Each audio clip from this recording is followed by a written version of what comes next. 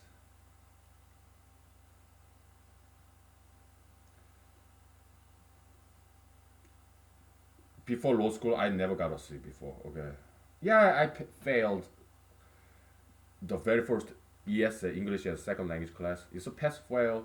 I failed that once, and second time I passed. Okay, because my English wasn't that good, and also I was kind of lazy a little bit. Okay, so the very first semester in Madison, Wisconsin, I took two classes. My English wasn't good. Okay, ESA class, pass or fail, 3 credits, and 1 credit Jiu-Jitsu. Uh, in Jiu-Jitsu class, I got a B. I don't know why. In English as second class, I failed. Pass or fail, okay. So next semester, well, I took off a couple of semesters because I just couldn't do English, okay. It was too difficult, okay. So I had to take some semesters off. I worked in a grocery supermarket. I was like 19, I guess. So and I started studied English, listening to the Beatles, memorizing their lyrics, and also the beautiful South, and watching movies, television with closed caption. That's how I learned English. Okay, in America. So I came back to school. I was able to take some classes. Okay.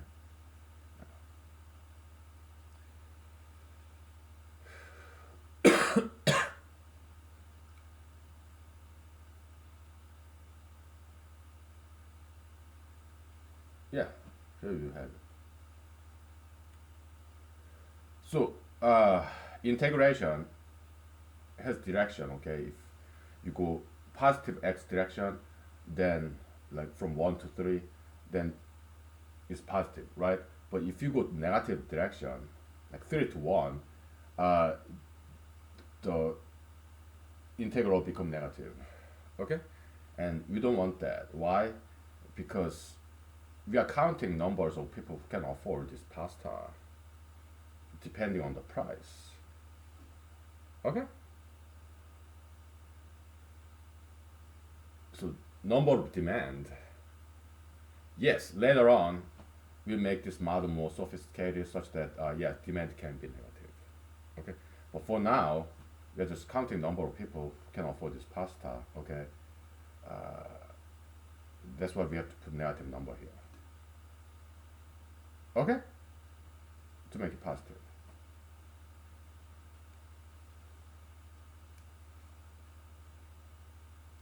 Yeah.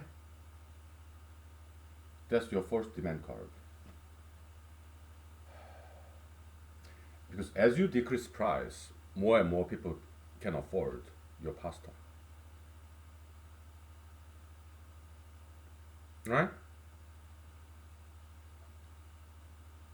Yeah.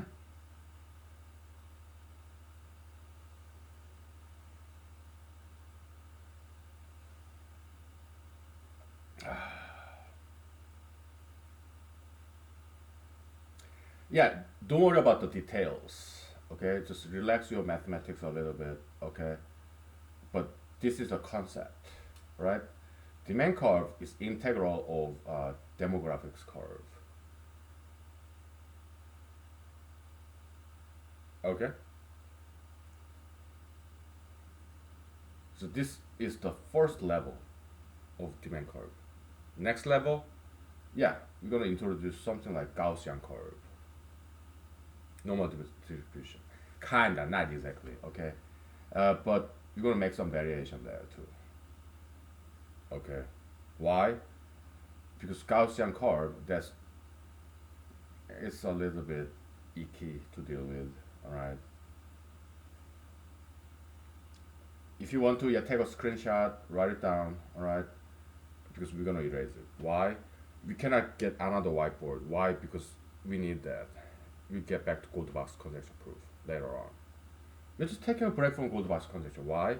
Because it's too difficult. It's pure mathematics, number theory, prime number theory. Very intractable problem, right? Yeah, there's terminology in computer science, by the way. So we'll get back to it, I promise. Why? Because I don't think we're too far away from proving it. I think we're quite close proving it. Okay, so come on, we found out this continuous of continuous coverage of even numbers by adding prime gap and secondary prime gap. It gives you complete coverage of even integers. That's a major find. Okay, so I think we'll be able to prove it. Goldbach's conjecture. Okay, it may take about another month,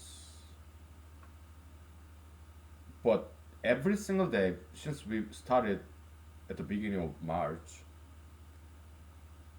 we may have been making daily progress in Goldbach's conjecture. Okay, so every single day we learn something new. We've been making constant progress. So I think it was just a matter of time until we prove Goldbach conjecture.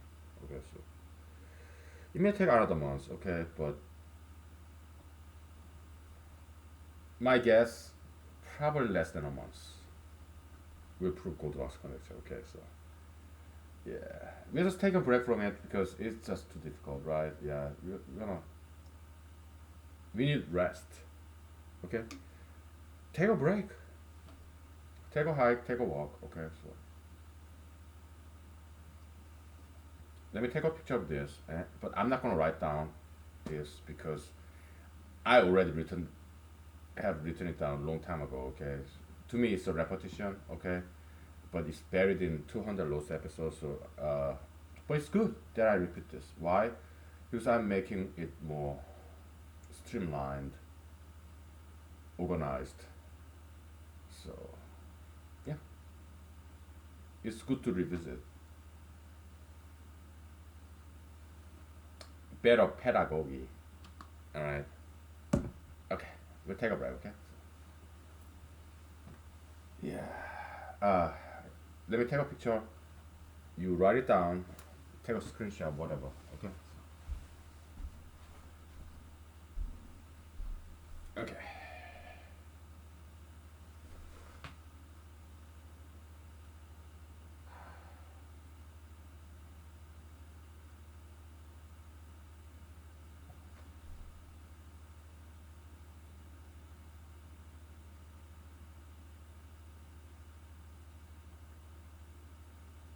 Okay.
Okay.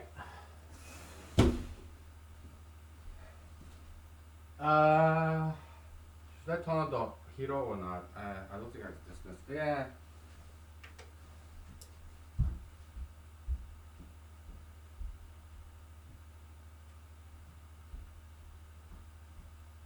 Okay. Let's talk about social distancing, right? Yeah. Coronavirus. Your today's coronavirus news. Americans are having fun with coronavirus, right? Just dancing with it, I guess. Dancing with the coronavirus. Whatever.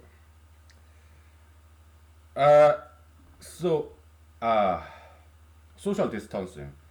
Yeah, it makes sense. And I have always practiced social distancing. Why? Because I want some have space. That's why I came to Alaska. Okay, have some space. Alaska mostly is empty. You go to a park in Alaska, you're alone. There's nobody around. Alaska is like that. It's kind of like ghost town. Not many people. The biggest single biggest state in America. Okay, that's Alaska. It's mostly is empty. Okay, I was like, the first time I came to Alaska, right? I lived in Anchorage, one bedroom apartment, and there was this park. Okay, went there.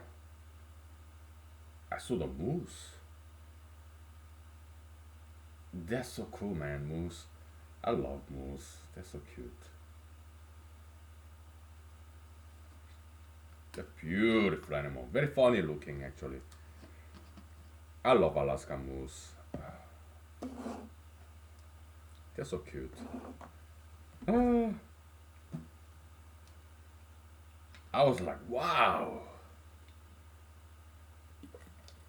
Sometimes they come downtown, okay? Residential moose, neighborhood moose, right? They're so cute. Oh, I love moose, man. And yes, they can be dangerous, especially on the highway. Sometimes there are car accidents because of moose, okay? They can be dangerous. Also, yeah, they can be aggressive too if you get too close.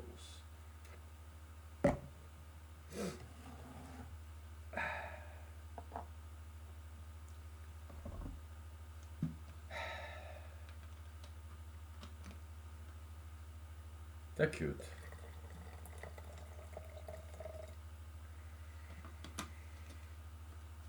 Yeah.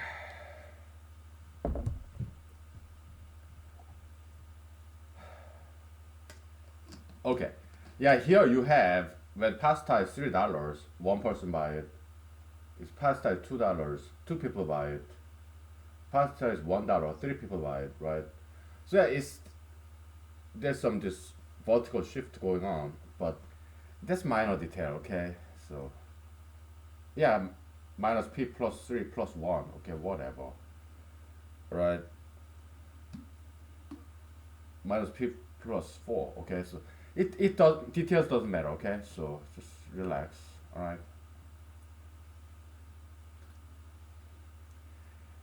So why is it integration? Because accumulation of people who can afford. As you decrease the price, more and more people can buy it, right? So that's why the between the price and demand, we call it transactional demand curve.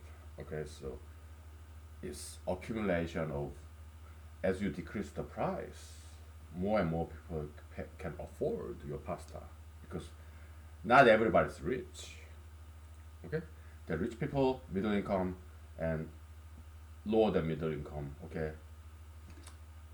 in this flat demographics model, the integration of this horizontal line becomes slanted line. Okay, still linear here. Okay, now we're gonna introduce some linearity, non-linearity.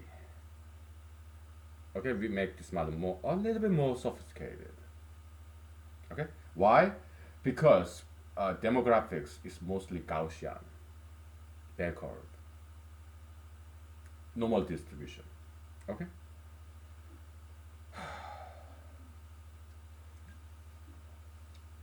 Let's go get it.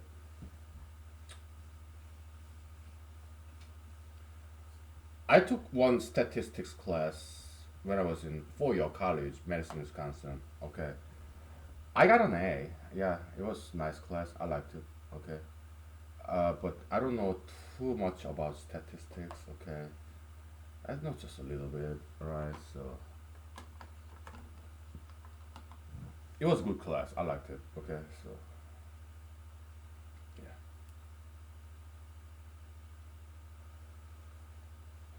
Okay. So social distancing, right?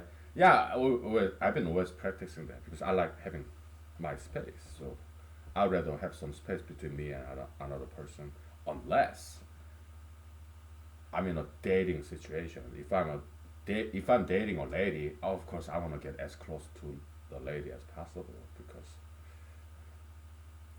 I'm a man. Okay,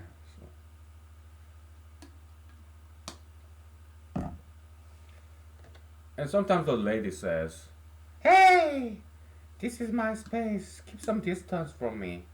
Stop getting too close." I'm like, "Uh, okay, lady."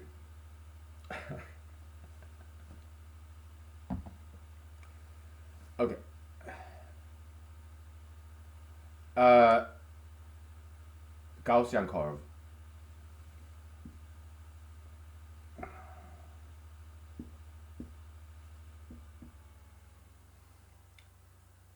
Uh, the easiest Gaussian curve goes like this.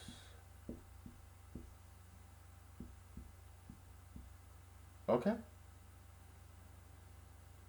When x is 0, y is 1. Okay. When x goes to infinity or negative infinity, so e to the minus infinity, that's like 1 over e to the infinity. E to the infinity is infinity. So 1 over infinity is 0. Okay, so it goes like this. This is your Gaussian bell curve. Looks like a hat, mushroom, right?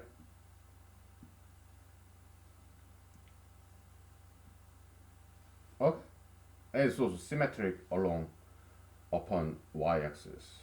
Plus minus infinity, yeah, you're squaring it. You have negative e to the negative infinity goes to 0. Okay, so okay. Yeah, this that's kind of Gaussian curve, kinda. Okay, so I mean there's some details like I don't know how they came up with it, but I kind of understand. You have this what your statistics. You have this. You have average and you have like.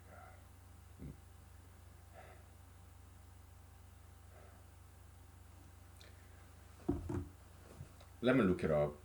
I forgot all those terms. It's been a long time, such a long time.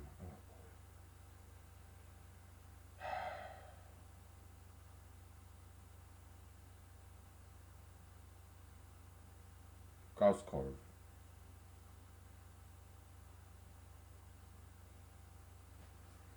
It's been such a long time. Now, yeah, let me turn off the heater. It's getting hot.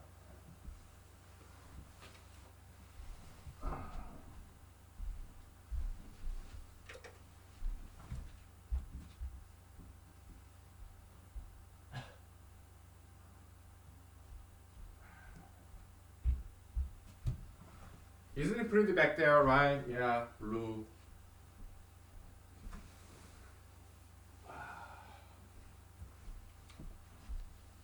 Yeah, good morning. Happy Sunday morning. Let's take 5 minutes break. I need some vocal rest, okay? So.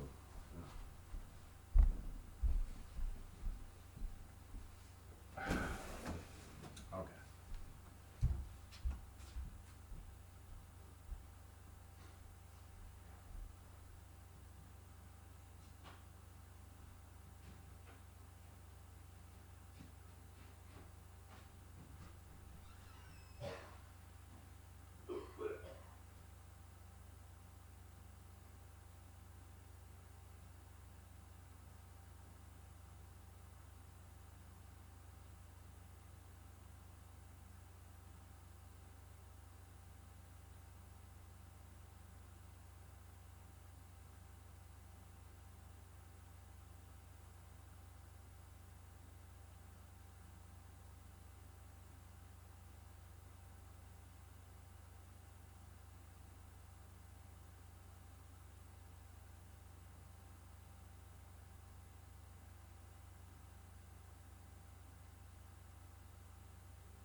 So, Mr. Herr Karl, Karl, Karl Friedrich Gauss, he came up with the Gaussian curve, normal distribution curve, bell curve. It has many names.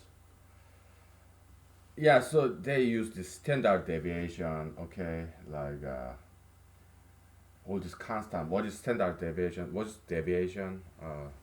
What's the other term? Statistics. Yeah, statistics. I have some objection in their approach a little bit.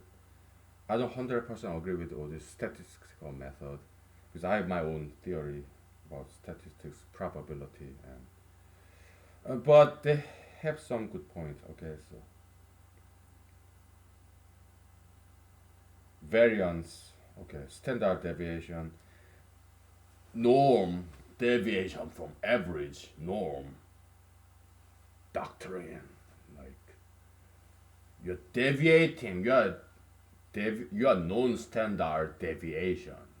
You're deviating from average norm, so you're a bad boy. But Americans say, let boys be boys. Okay, yeah, let boys be boys.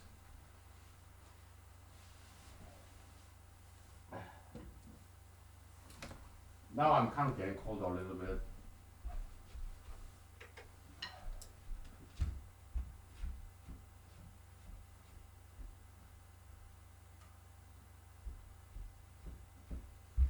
Yeah, there's this X-File episode. What the?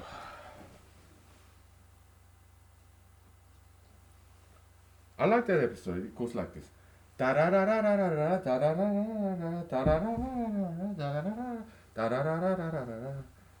Yeah, X Files. They have fantastic this TV show score composer. What's his name? Mr. Mark Snow, something like that. And he's very good composer. Okay, all the background music for X Files. I think his name is Mr. Mark Snow. Okay. What's the name of that episode? X File episode.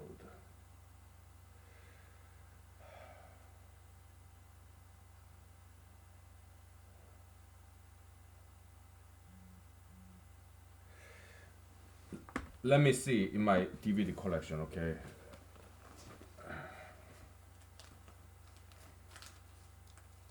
It is sixth season.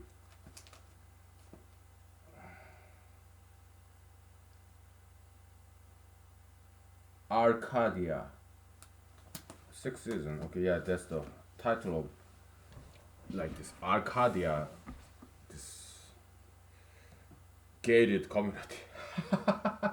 Rich people, somewhere in California, right? Arcadia, like yeah, they say in this X File Arcadia, sixth season episode. Mr. Fox Mulder and Agent Scully, Dana Scully, they posed as a married couple moving into this gated community where there was a lot of people, some crimes happening. Okay, so they were undercover agents posing as married couple. Okay, and they have been warned, be like others before the night falls, something like that. Okay, so now I'm getting too hot. I'm sorry to be so annoying, but I'm very sensitive of temperature. Okay, so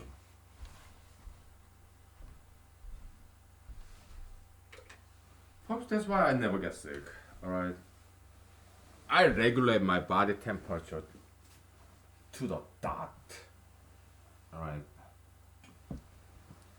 Yeah, standard or non-standard deviation from the norm, from the average. Okay, diversity, whatever. So normal distribution is like this. Okay, just everything kind of gather together group like mainstream, majoritarian, average. Like people's height and weight. Yeah, follows the normal distribution kinda. Okay. as you have standard deviation, deviation from the norm, from the average. Okay, so this the fringe elements, extremes, far left, far right, ultra conservative, ultra liberal, whatever, right? But most people kind of in the middle. Okay, they between. Okay, so like middle of the road, Mr. Aristotle, philosopher, or Mr. King Solomon. Okay, yeah, Mr. Herr Gauss. Okay, philosophy, mathematics, statistics, religion. Okay, they all agree. Middle of the road, virtue of being moderate, virtue of moderation. Right? Yeah, because Mr. King Solomon in Book of Ecclesiastes or Proverbs, yeah, don't be too extreme. Don't be too far left, don't be too far right, just stay in the middle, okay? He did talk about that in the Bible, okay? So I know Bible inside and out, okay? So I read it 3 times, right? So cover to cover. Okay? Yeah, I'm a huge fan. Now,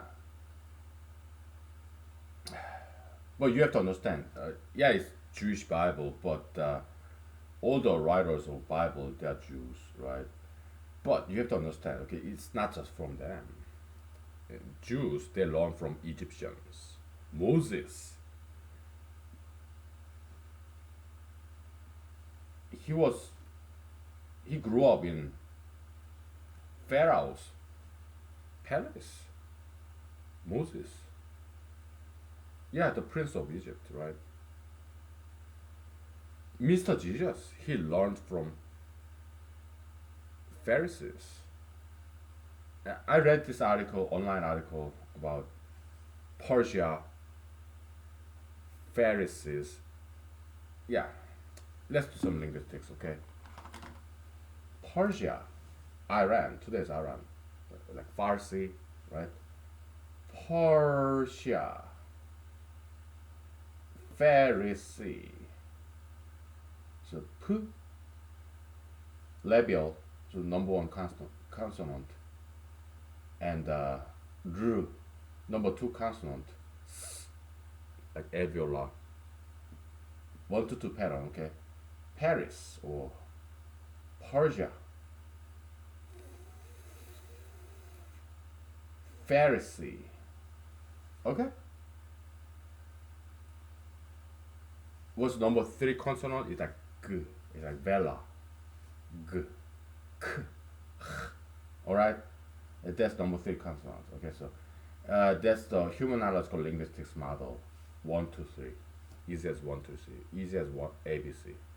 Quoting from Jackson 5, Motown. Alright. So.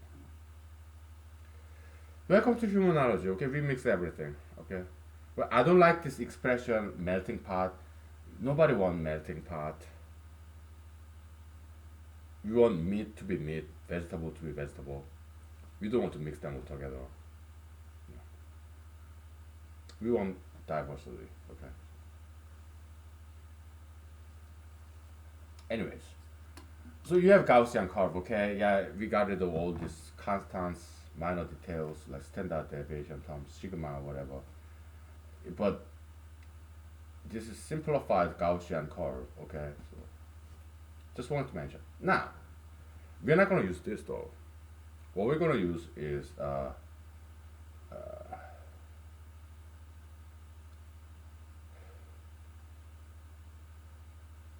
sigmoid function, an integration or maybe derivative thereof, okay? We'll take 5 minutes break, okay? Because this does not solve our purpose, alright? So, what is sigmoid function? As far as I can remember, it's called S curve, right? So, something like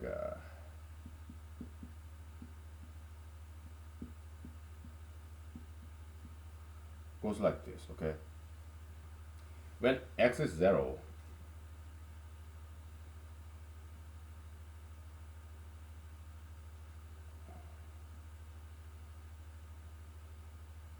you 0.5, right? When x goes to infinity,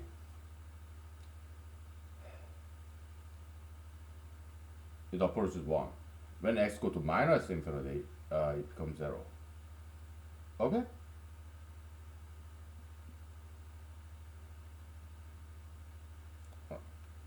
Yeah, my middle school, high school mathematics teachers, very good disciplinary, doctrinaires, okay? They emphasize, hey, you have to label your graph, x, y, and arrows and 0, okay? Yeah, they're very good teachers, okay? In America too, okay? So, anywhere in the world, okay? So, I can only speak for Korea and America because that's been my most of my experiences. Alright, so we'll take 5 minutes back, okay? So, okay. We're gonna either integrate this or differentiate it, and it will look like this, okay? But not exactly the same, but that's what we're gonna use, okay? We're not gonna use this. It doesn't solve our purpose, okay? So, we'll take 5 minutes.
Okay, we're back.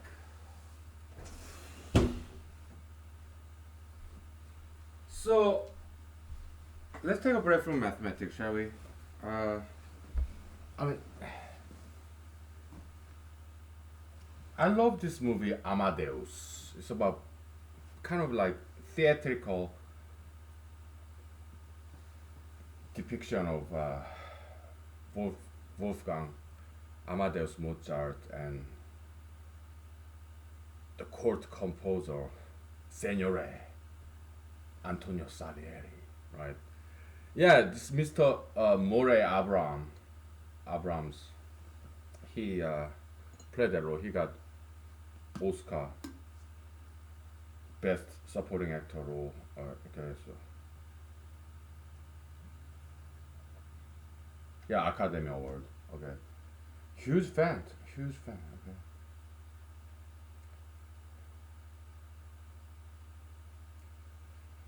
Okay. Yeah. Okay. So, uh, how do you get to this Gaussian looking curve out of this sigmoid function? Do we integrate it or differentiate it? I forgot. I think we differentiate it, okay? Because intuitively, if you let me turn on the heater.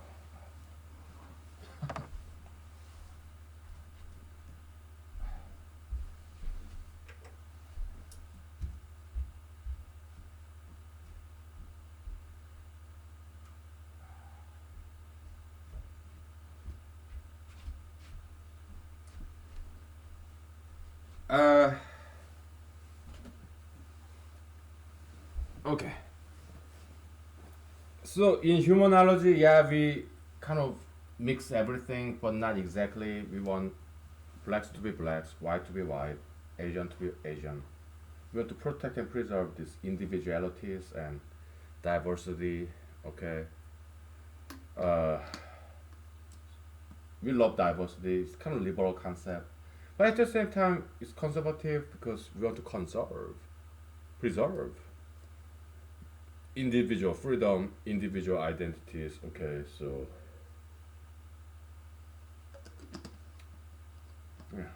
Anyways, let's differentiate this guy. Let's see what it looks like. Okay, so you have y is equal to, it's just plain old, plain vanilla chain rule. What is y prime? dy dx. Okay, so minus 1. Differentiate this guy.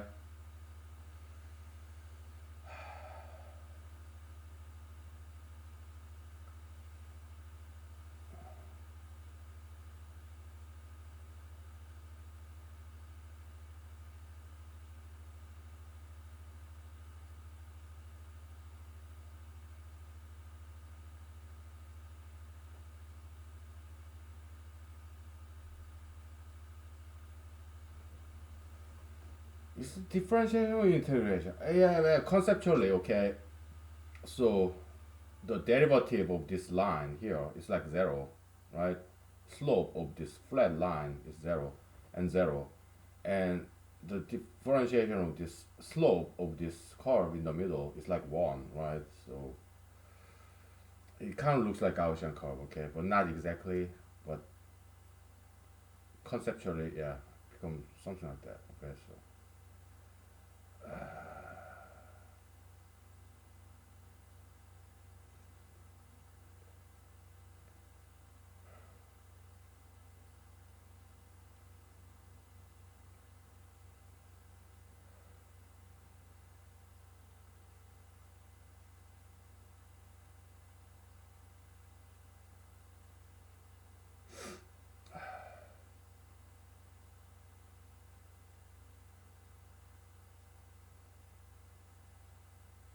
Chain rule.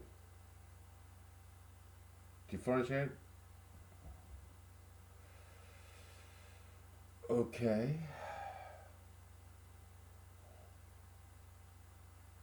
Okay. I got it.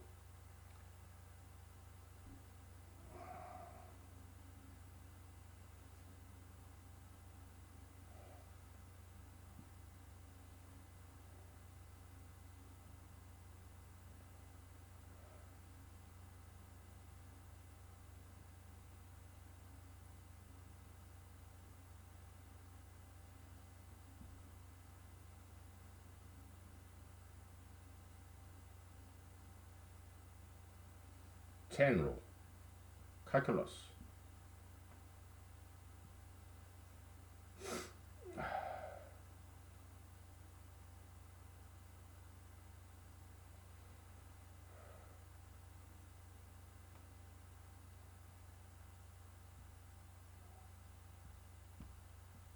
Right? Okay. It's been such a long time, okay? So, yeah.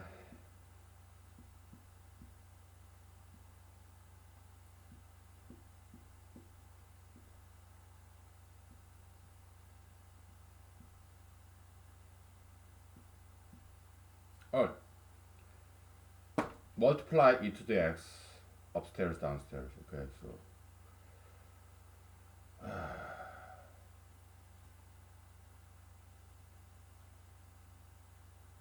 multiply e to the x upstairs downstairs.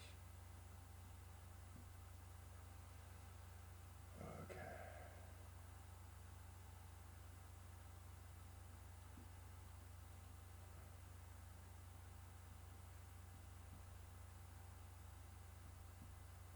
Okay.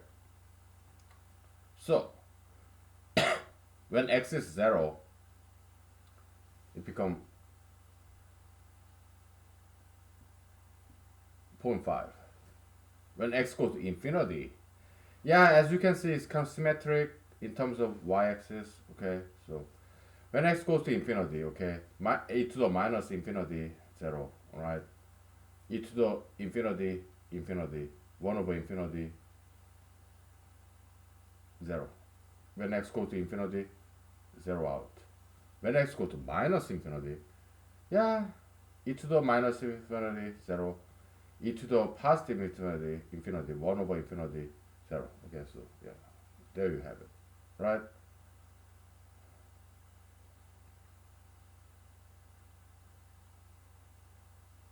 So this is what we're gonna use as a kind of quasi normal distribution, okay? Because yeah, it's like not exactly Gaussian curve, but looks similar, close enough, right? And it's handy, it's more useful for us because if you integrate this quasi normal distribution curve, you get sigmoid function, S curve. It's very important function in logistics, learning curve, whatever. Okay, so sigmoid function. Okay, so S curve. Uh, just because it's relationship, you integrate this, you get sigmoid. You differentiate sigmoid, you get this guy. We call it quasi Gaussian curve. Okay, quasi normal distribution, quasi bell curve. Okay, so it's useful for us because its flip side is sigmoid. Okay, so we're gonna use this guy. Okay.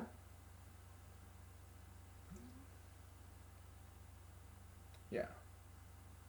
Because some statistics professor they observed this before I did. Alright? You know. I'm what I'm saying is I'm not alone in this. I'm not alone in this. Okay. Some statistics professor, yeah. Later on, I found out because I looked it up. Okay. Sigmoid and bell curve differentiation, integration. Okay. So we're gonna use this guy. All right.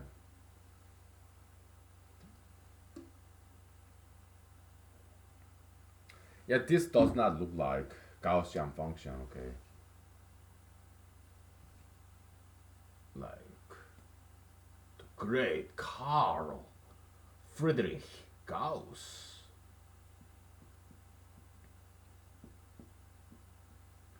Yeah, that it doesn't quite look like that, right? But yeah,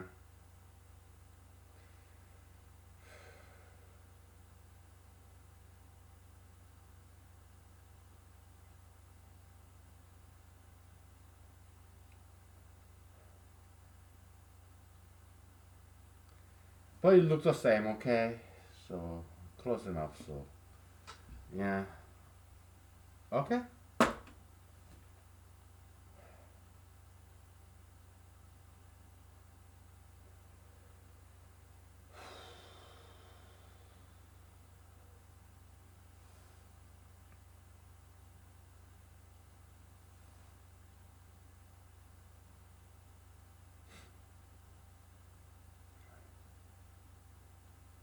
So now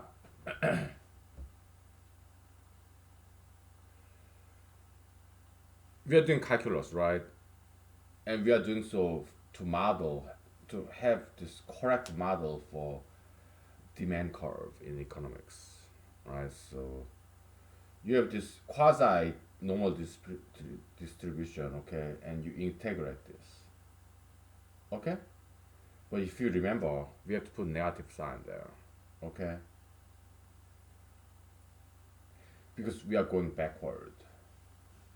We integrate this backward, all right? Because you flip, okay, so it becomes like this. Watch. You take a version, okay? If you integrate this normal curve, quasi normal curve, and you put minus sign there, it becomes like this. You have S curve, right? And it becomes Z curve, like this. Okay? This is the transactional demand curve.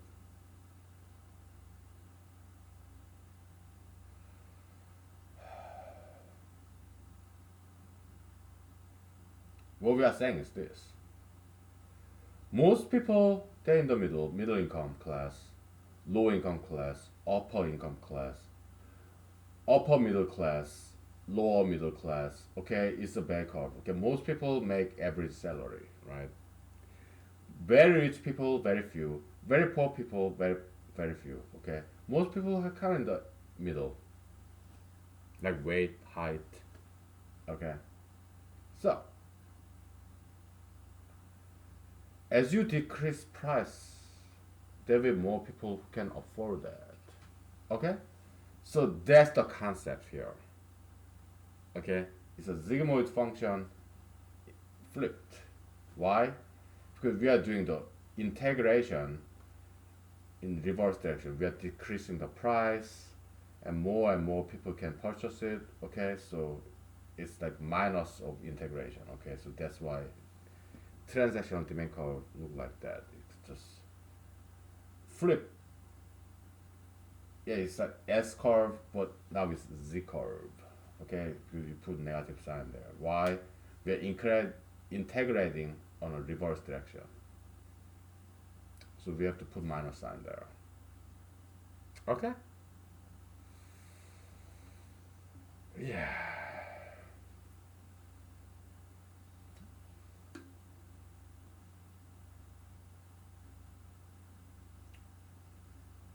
You get it?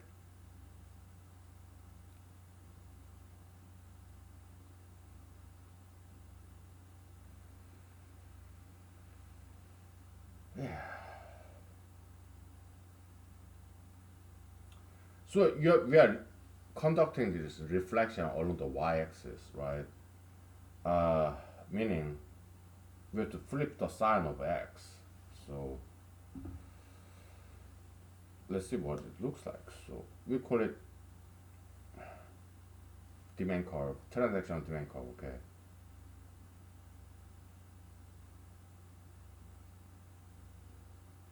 So, okay. And x is 0, 1 over 2, alright?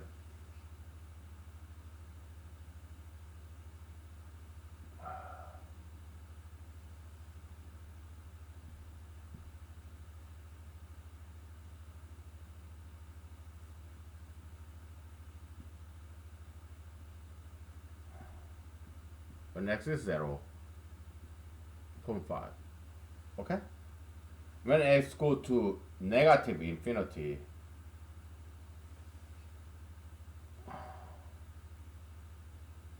one. Okay? When x go to positive infinity, zero. Okay? Yeah.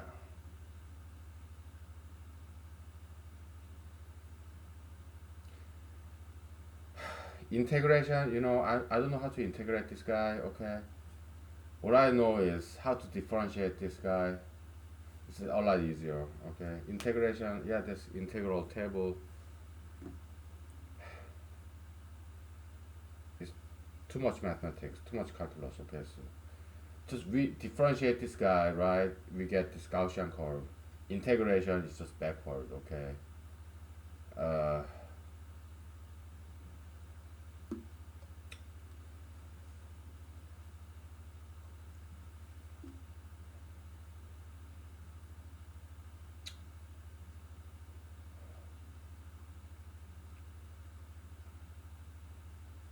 Okay.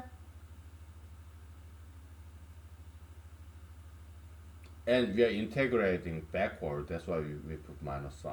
Okay, so let's just leave it at that. Okay, the details. Yeah, let other mathematicians whose mathematical kung fu is better than mine. I'm again quoting from X Files, the lone gunman. Okay. Oh, your kung fu is better than mine. Okay.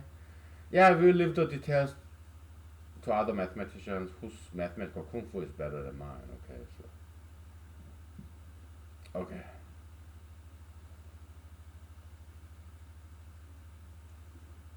So that's your transactional demand curve. Okay, so after we take 5 minutes break, all right. We still a lot to this. Okay, and we take 5 minutes break, and then we go to the next level, which will not be this. I just want you to understand the mathematical groundwork behind this transactional demand curve theory. It is publication material. Why? Because okay, let's talk about Jesus. We'll take 5 minutes break. Okay, I'll tell you something more about Jesus, the way, the truth, and the life. Right? I agree. Yeah, I think Jesus is Son of God. I think so. Yeah, I'm Christian. I'm brainwashed. All right, whatever. But I do think time and time again, I do believe, as far as I know, I think he is Son of God, the Savior, right? He saved me. Okay, I hope he saves you too. Okay, let's take a break. Okay, before I totally go crazy.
Okay, we are back. I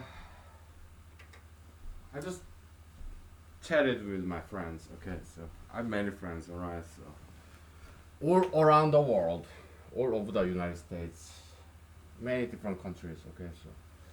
Okay, so let me take a picture of this. Okay. Uh,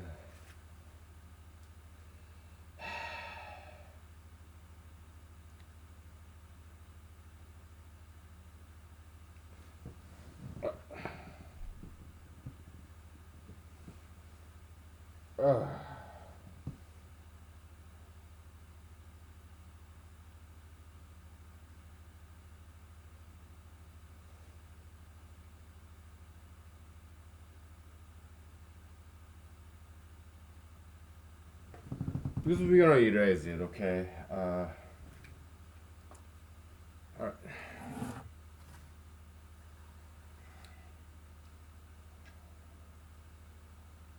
I'm kind of getting hungry too. All right.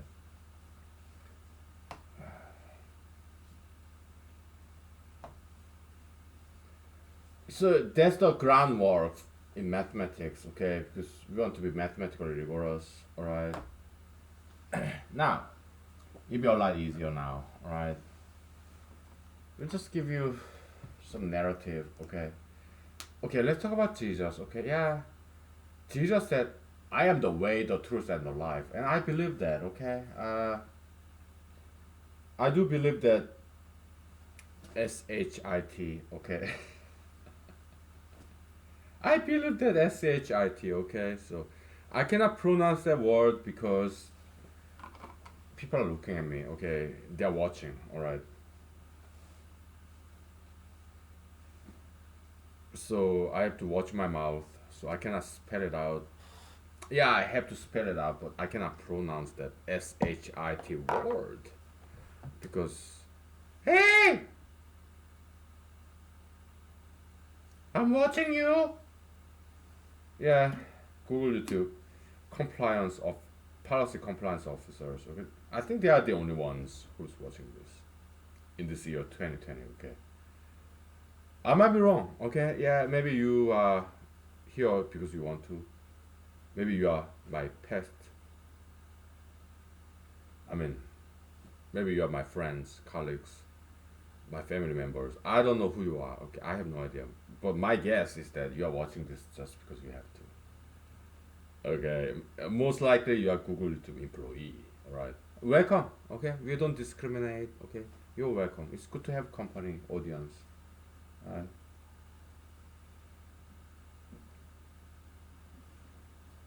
You're welcome here. Okay, so no matter who you are, we don't discriminate. All right. So okay, transactional demand curve theory. Okay, so it's a lot easier. No more calculus. Okay. Yeah. No more calculus. Just some pasta dishes, vegetarian style. Why? Because what if you are vegetable? I'm sorry. What if you are vegetarian? It's just slip of tongue. Okay. What if you are vegetarian? Okay. Yeah. We don't want to discriminate. We don't want to offend anybody. So yeah, vegetarian pasta. It can be wonderful. Okay. I love vegetables. Right. You this pasta is the 9 grain pasta. Okay. It's not just wheat. It's barley. Very fibrous, high fiber, high protein. Okay, you put some beans, protein, and from beans and flax seeds. Just ground it, okay, and you make a pasta out of that. Okay, grains, all right, barley and quinoa, high protein, right? High fiber, black rice, brown rice, whatever. Okay, so here's a fantastic 9 grain pasta. Okay, and you put some tofu in there, tofu and fresh vegetables like not mushy but rightly you time. How many minutes does it take to have this broccoli? To have that right texture, not too tough, not too soft, right in the middle, happy middle, okay? Normal distribution, average. Happy middle, okay? Yeah, you cook, you steam, you don't put oil, butter, no. You don't put cheese in there, no, no, no. It's vegan pasta, okay?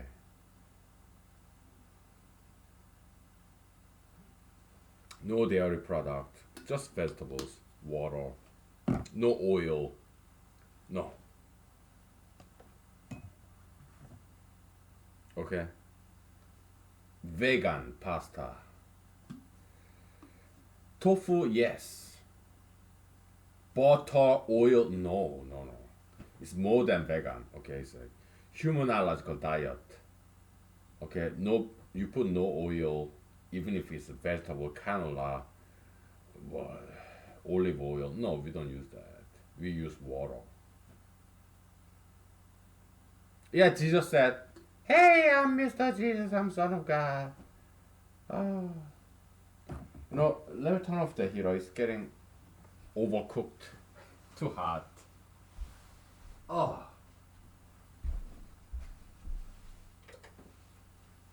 humanological cuisine, humanological culinary art, humanological culinariology. Okay, so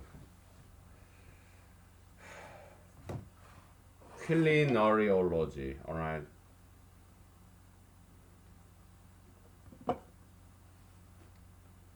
You don't put any sugar. You don't put any salt. You don't put any just pepper. It's like kind of like a Buddhist, Asian Buddhist. They don't use any salt or pepper. Okay. Asian Buddhists, they are vegetarians. Okay. They believe in reincarnation. Okay. So they don't eat meat. Okay. So Indians, South Asia Indians, yeah, they drink milk, but they don't eat beef. They eat chicken. They eat pork. Muslims, yeah, they don't eat pork, but they do eat beef and chicken. Okay, so can we can we use some lean meat, chicken breast, skinned, boned, pure protein chicken breast? Can we use some moose, Alaskan moose, high protein? Can you use some Alaskan fish, salmon, pure protein? Okay. Jesus, he ate fish, didn't he? His disciples, they are fishermen, right? Mr. Jesus. Oh, I'm Mr. Jesus. I'm the truth and the life and the truth, the way and the life, okay?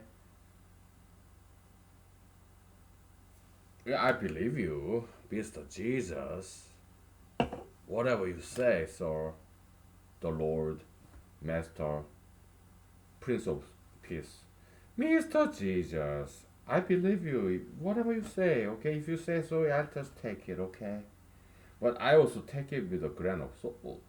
You like salt, don't you, Mr. Jesus? You said we are the light, the salt of the world.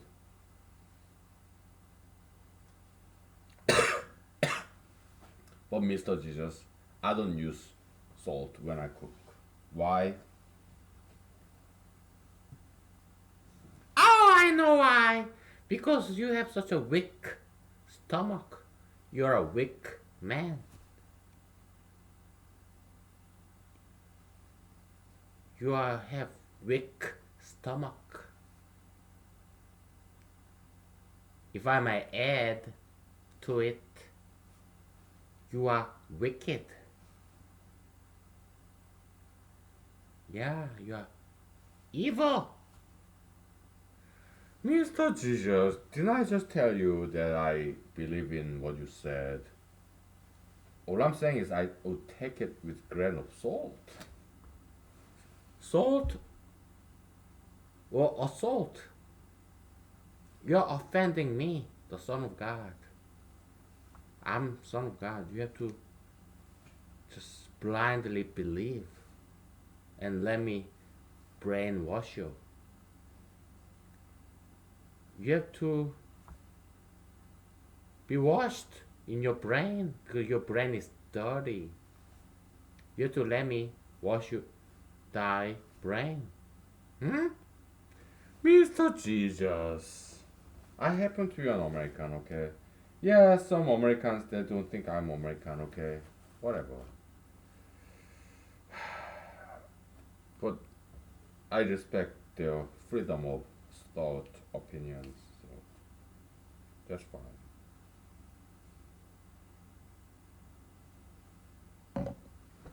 You,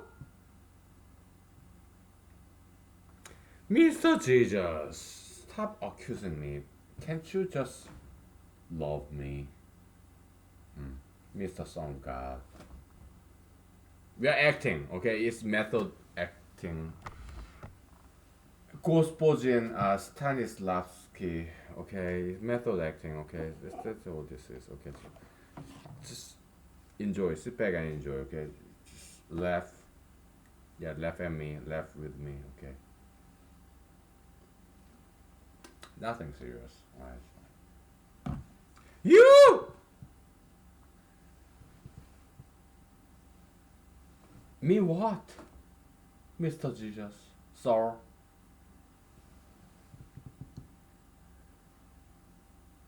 You're horrible! Yeah, Mr. Jesus, you know what I'm saying is, you like salt, right? So I take your words with a grain of salt. I mean, you said you love the salt, you love the water, you love the light, elements, right? Objects, shadow. You love the air, okay? When you say you are the son of God, you are the way, the truth, the light, the life. I, I take it, okay, but with grain of salt, please. You're a huge fan of salt, right? Mr. Jesus, Son of God, Mr. Son of God. So what's wrong with that? You love salt, didn't you? Don't you? Like you said, yeah, you're the light, salt.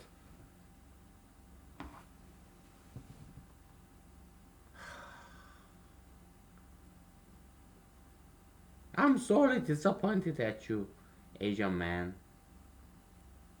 in Alaska. You're not American, okay? You go back to your country. Mr. Jesus, please don't play this racist card on me. Well, I'm quoting from 24 series. Yeah, Jack Bauer and President Palmer, okay. I'm a huge fan, alright. What are you doing? You're supposed to prove Goldbach's conjecture and economics and Mr. Jesus, give me a break, please.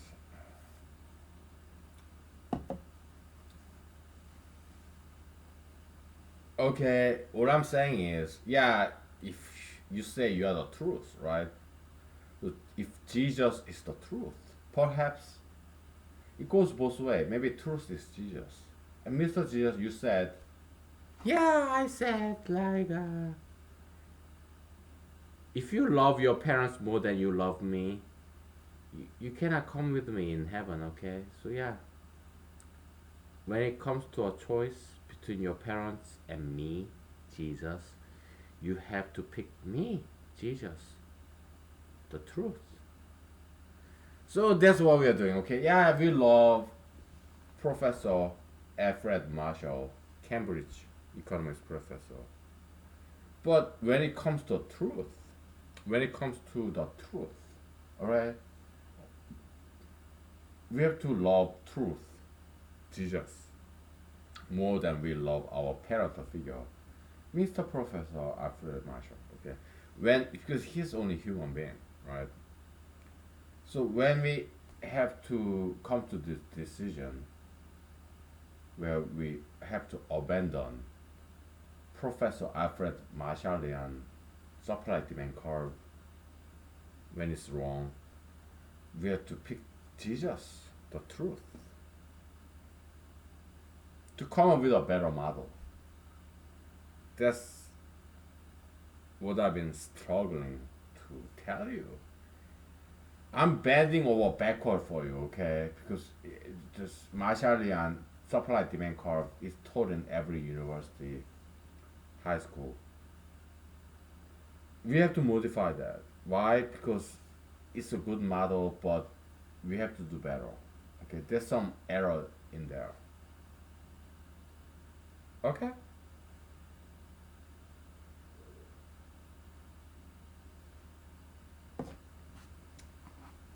I'm bending over backward for you, okay? Let's take 5 minutes break, alright? We have 30 minutes left. After this 30 minutes, I'm gonna have some breakfast, okay? I have some eggs. I boil it in water in the microwave in a Walmart plastic container, okay? Because, you know, old timers, past generation, our parental generation, they emphasized cooking. They spent too much time cooking, frying pan, pot. They spend too much time cooking. Okay, we humanological new generation, we don't. We just put in the microwave. Okay, we exercise, we diet.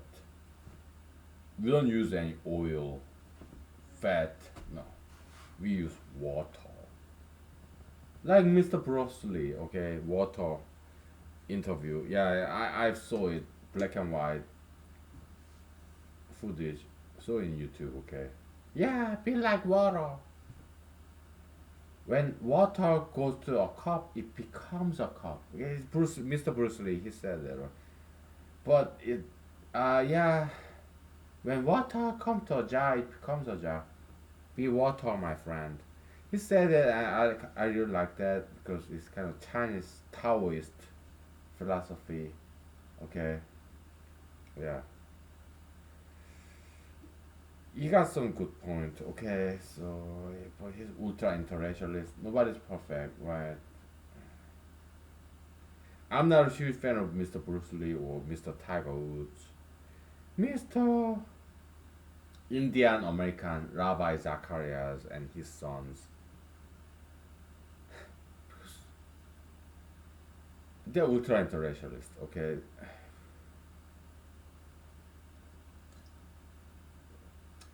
Yeah, Mr. Jamie Foxx or Mr. Quincy Jones, Mr. Jared Kushner, Mr. Steve Mnuchin, Mr. Senator uh, Ted Cruz in Texas, Mr. Senator Rubio.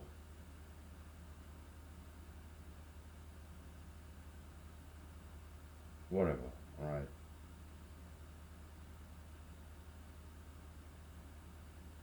What's his last name? I mean, they all married this beautiful young Caucasian blonde or brunette, kind of,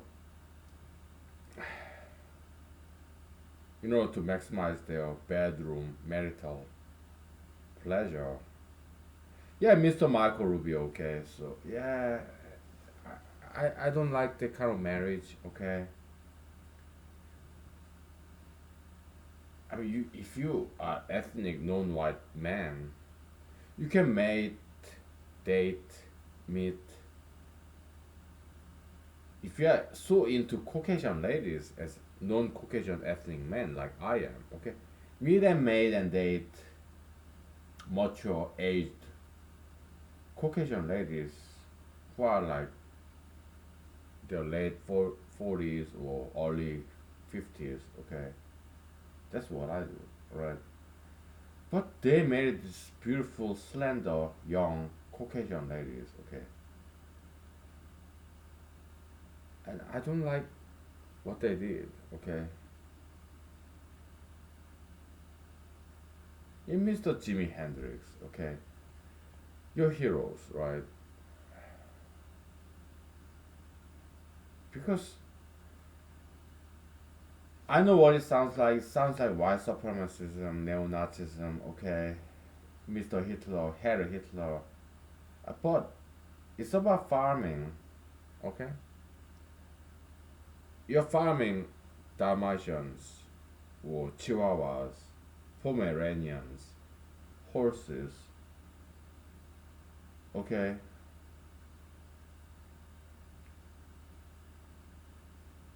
aren't this ethnic non-white brown or black man, okay, they become very successful in America. So 90% of them, they marry beautiful, young, slender Caucasian women, blonde hair, blue eyes, white skin.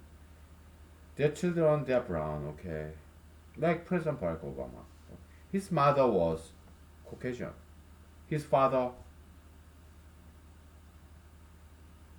darker skin, okay, and they make this baby. There's President Barack Obama. Okay, nobody see him as a half white. Everybody see him as a black. Okay, so white is the most very pure white snow, white board. Okay, so I'm in Alaska. Okay, in winter it snows. If I pull on snow, it turns brown. If I discharge my liquid, I'm quoting from my movie Therapy for Metaphobia, okay? Yeah, the white snow, it turns yellow, okay? So, because white is the only colorless color, okay? We have the Caucasian race, very colorful race. Blue eyes, green eyes, white skin, pink skin, red hair, blonde hair, brunette hair, okay? Let white people to be white, okay?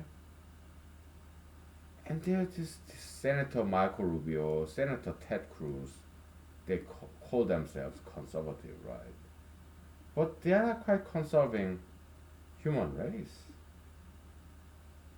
Senator Marco Rubio, Senator Ted Cruz, their wives, young, slender, beautiful, Caucasian, blondes. Mr. Quincy Jones, yeah, the producer of Michael Jackson, right? Mr. Michael Jackson too, okay? They married blondes. Mr. Woody Allen, your hero. Yeah, he's Jewish. Mr. Steven Spielberg, Mr. Steve Morrison, Mr. Jared Kushner. They're not white people, they're Jews, Middle Eastern, okay? So yeah, they marry Ivanka Trump, Miss Ivanka Trump, okay? Their children brown. They're beautiful, I get it, okay? But we have enough brown people like me. I'm brown, yellow, whatever. We have Hispanics, blacks, Indians. 90%, 80% of people in the world, we are brown. We have enough browns in the world. Hispanics, Asians, Indians. 80% brown, 10% black, the other 10% white. Okay? Immigration pattern, all these brown people, black people, they come to white countries like Canada, America, like I did. Okay? And they, these ethnic guys, black or brown, when they make enough money, like Mr. Senator Marco Rubio, Mr. Senator Ted Cruz, like Mr. Producer Quincy Jones, like Mr. Golfer Tiger Woods. Ethnic men, 90% of them, they go after, yeah, this prize, the golden, blonde, Caucasian female, the prize wife, trophy wife, right? I don't like seeing that. Because their children will not have blonde hair, blue eyes, white skin. They will just brown. Like President Barack Obama. Okay? Like, yeah, the daughter of Mr. Jared Kushner and Ms. Ivanka Trump. Yeah, the granddaughter of President Trump. She's not white, blonde, blue eyed. She's just brown. She's beautiful, okay, I get it. But his Caucasian heritage, Mr. President's Caucasian heritage is cut off. Ms. Ivanka Trump's Caucasian blonde heritage is dead because maybe she's not very smart. Okay, she's blonde, not very smart, right? Blonde joke. Okay, so she married this Israelite Jewish guy, Middle Eastern, Mr. Jared Kushner. Their their child looked like Hispanic, right?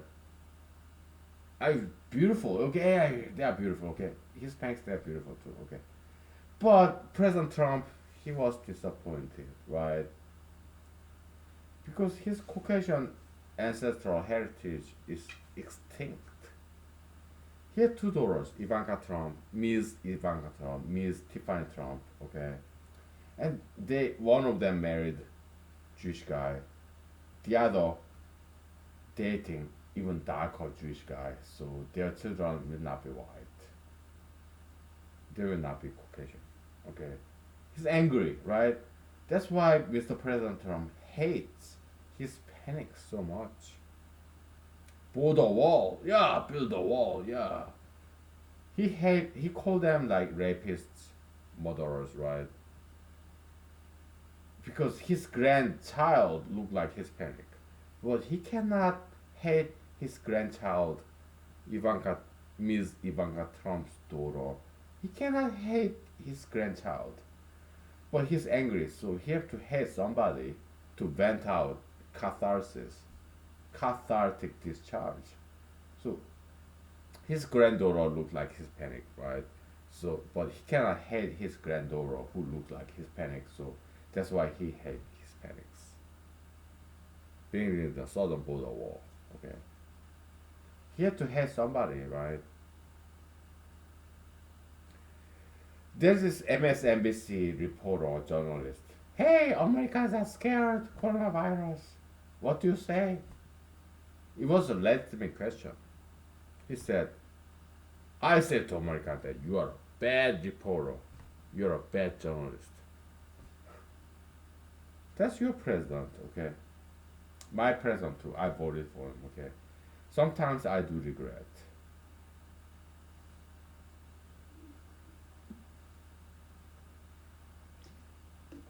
As a protest, I'm running for president.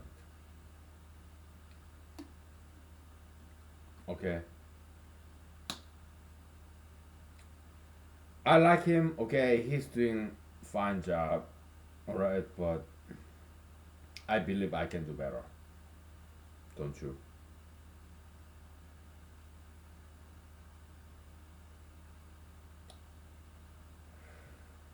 We'll take 5 minutes break, okay? Let's label this.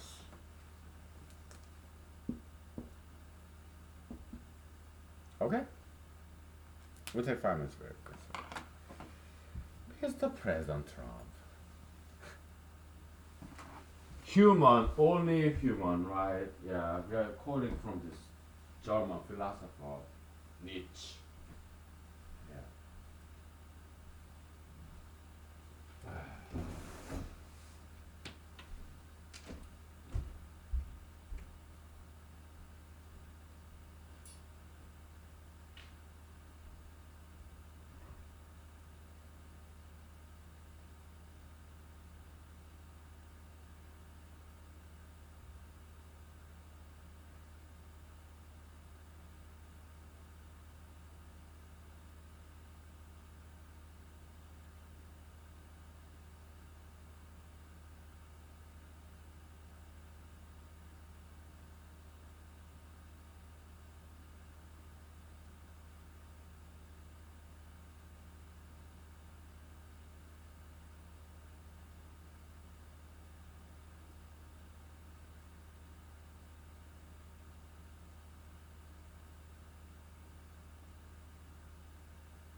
Okay. Yeah, we'll get back to economics at some point, okay? So, uh, white supremacism, neo-Nazism, Hitlerian sympathism. Yeah, well, the thing is this, okay? Back in the days, not nowadays, but back in the days, perhaps some of people nowadays, no, not really, okay? Neo-Nazists, white supremacists, today, they are mostly non-violent. They're not domestic terrorists. No. They're Americans. They're not criminals, alright? Yeah, that's just like Black Lives Matters movement, kinda. I mean, yeah, Black Lives Matters activists. They're cool, okay? So, I like them a lot. Yeah, I love African American race. They invented jazz, soul, soul food, rhythm and blues. I'm a huge fan of African Americans. Okay, so. But at the same time, I'm a huge fan of Caucasian Americans too.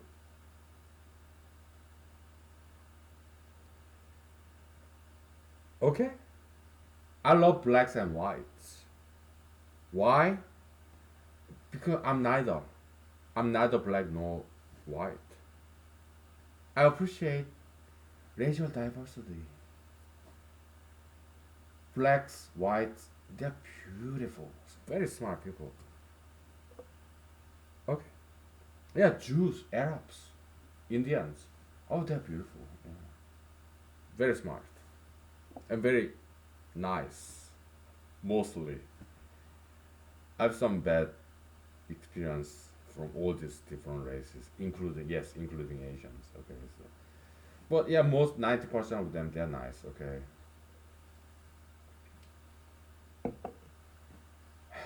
Let's get back to mathematics. I mean, economics. Okay, so.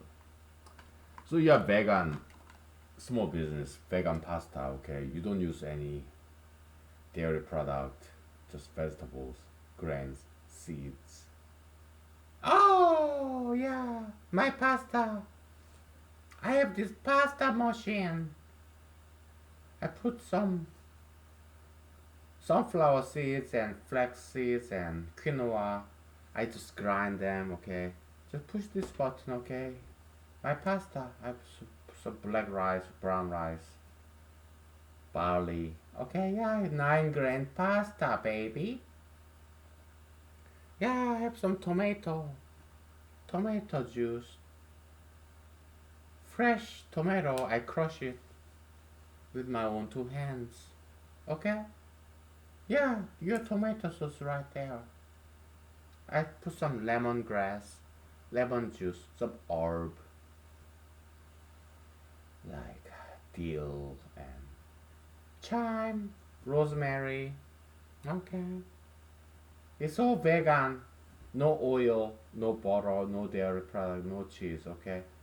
It's like super duper vegan humanological pasta dish. I put some tofu in there, okay? Yeah, I put some in the right in the middle of the road way, Aristotelian way, or Mr. Friedrich Nietzsche. What's his full name? Oh yeah, Friedrich. Let me spell out his name. Human, also human. We are all human. We make sins. We commit sins. We make mistakes.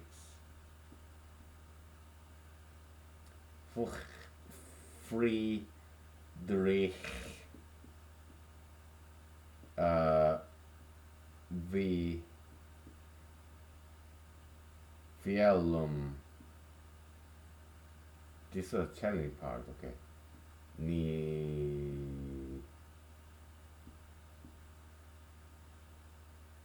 Z. S. Sh. Ch. 5 consonant, okay? Germans, man, they don't hyphenate, they don't space it out. all in one word, right? German nouns, it gets very long, right? Like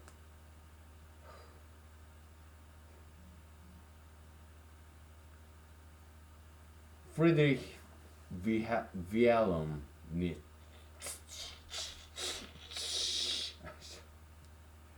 These guys, Germans, they're something, okay?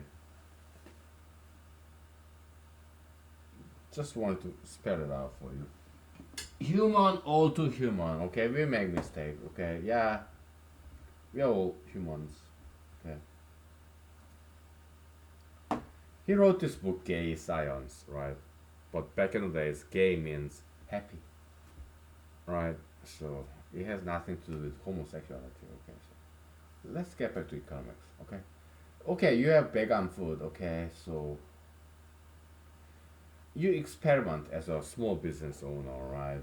You increase your price of your vegan, super duper humanological vegan pasta. You increase the price $100 per dish. Beep. Nobody buys it. Why is it too expensive? But as you decrease the price,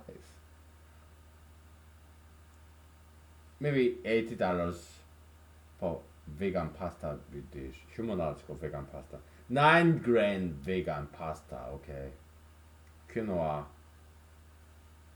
black rice, barley, brown rice, pinto bean, black bean, kidney bean, navy bean,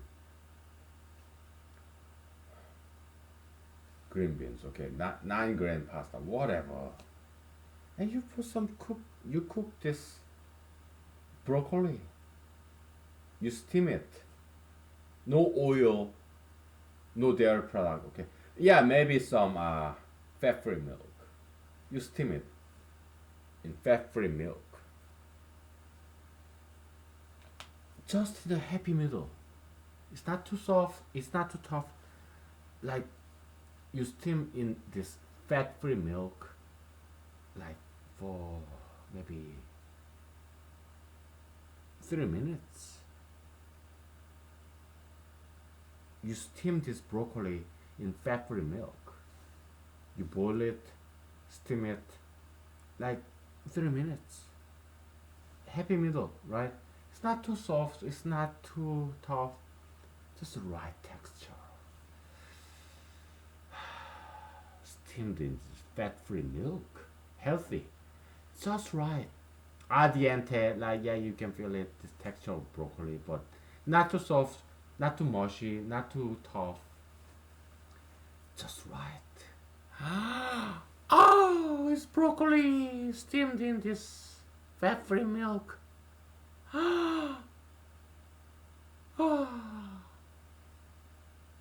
And you put that on top of your 9 grain vegan pasta. So healthy, so yummy, so delicious. Fat free, sugar free, salt free. Low sodium, low sugar, low fat. It's so delicious. Taste of heaven is so healthy. Yeah, I'm gonna run, I'm gonna diet, exercise, do some martial art and dancing. Yeah, I'm gonna live forever and ever and ever. Oh, taste of heaven. Thank you, Jesus.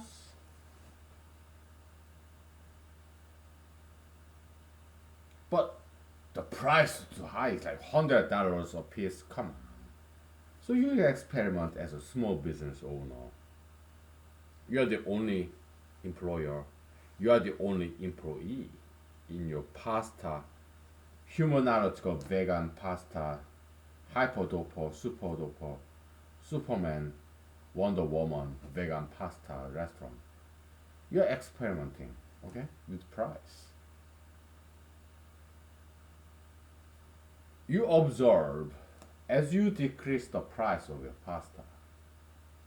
You increase your pasta price, nobody buy it because it's too expensive. $100 per vegan pasta dish. Come on, nobody buys it. It's too expensive. But as you decrease the price, more and more people can afford your pasta. Okay? When it's free, yeah, more people come as a promotional event, right? Now, you do more than that. Price become negative. I warned you about this, right?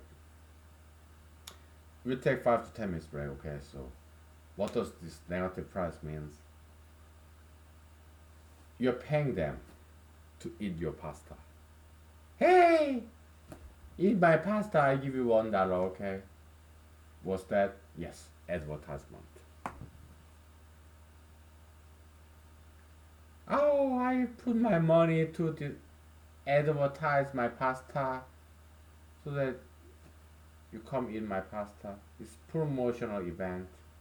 I pay your gas money, okay? Eat my pasta, please. I give you $1, your gas money. You drove here, right? Took your time, effort, pain and suffering of driving on the highway. I appreciate you, so I give you $1 for it, okay? Price goes negative. Okay. We take 5 to 10 minutes break, okay? So we stop and restart, okay? So see you soon, right?